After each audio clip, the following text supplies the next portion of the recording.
ભરૂચમાં ઉત્તરાયણ પર્વમાં ચીકી આરોગવાની પરંપરા છે તો ચીકીના અનેક ગૃહો ઉદ્યોગો પણ ધમધમી રહ્યા હોય ભરૂચની ખારીસિંગની જેમ ચીકી પણ હવે સીમાડાઓ ઓળંગી વિદેશ સુધી પહોંચી છે। ભારતીય તહેવારોમાં વિવિધ તહેવારો સાથે ખાણીપીણીની અવનવી વાનગીઓ અને ખાદ્ય સામગ્રી અતૂટપણે વણાઈ ગયેલ છે। અવકાશી યુદ્ધના પર્વ ઉત્તરાયણમાં ઊંધિયા જલેબીની સાથે ચીકી અને બોરનું મહત્વ જોવા મળે છે। ખારીસિંગ માટે પ્રખ્યાત ભરૂચમાં ચીકીનું પણ ખૂબ મોટા પાયે ઉત્પાદન અને વેચાણ થાય છે। એક સમય માત્ર ગોળ અને સિંગ કે તલની ચીકી જ મળતી હતી, પરંતુ હવે ડ્રાયફ્રૂટ, સિંગ માવા, રાજગરા, તલ, કોપરા તેમજ ચોકલેટ સહિત વિવિધ ફ્લેવરની ચીકી જોવા મળે છે। ભરૂચ શહેર જિલ્લામાં ખૂબ મોટા પાયે ચીકીનો ગૃહ ઉદ્યોગ ધમધમે છે। કેટલાક પરિવારો ચીકી બનાવી ઉત્તરાયણમાં તેનું વેચાણ કરી આર્થિક ઉપાર્જન મેળવી જીવન નિર્વાહ કરે છે।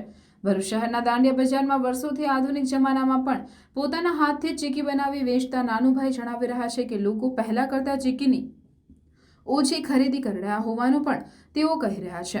જોકે ઉત્તરાયણ પૂર્વ અંતિમ દિવસોમાં હજુ ચીકીની માંગ વધશે તેવી આશા પણ તેઓ રાખી રહ્યા છે।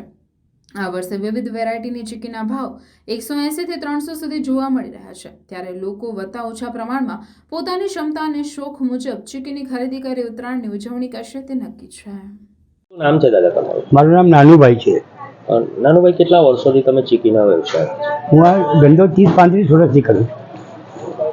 કઈ રીતે ચીકી બનાવો છો ને કઈ કઈ ચીકીમાં વેરાયટીઓ હોય છે?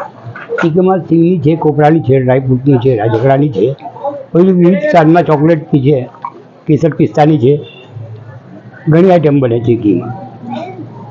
અને તમે કઈ રીતે ચીકી બનાવો છો? અમે ચીકી હાથથી જ બનાવીએ છીએ, મશીનનો ઉપયોગ નથી કરતા। હાથના જ કામથી મહેનત કરીએ છીએ। દાદા, આ વખતે જે ચીકીનો વ્યવસાય છે તેની અંદર કેવું છે? મંદી છે કે? આ વખત ચીકીના વ્યવસાયમાં એકદમ ધંધો ઠંડો લાગે છે। ભાવ ઊંચા જવાથી ધંધામાં ઘણો ફરક પડ્યો છે। હાલની અંદર શું ભાવ હશે ચીકી? હાલનો અંદર 180 થી 300 રૂપિયા સુધીની ચીકી છે। શું લાગે છે આવનારા સમયની અંદર ચીકીના ધંધામાં તેજી આવશે? હમણાં તો ધંધો મંદી છે, આવતી સિઝનમાં જોઈએ કે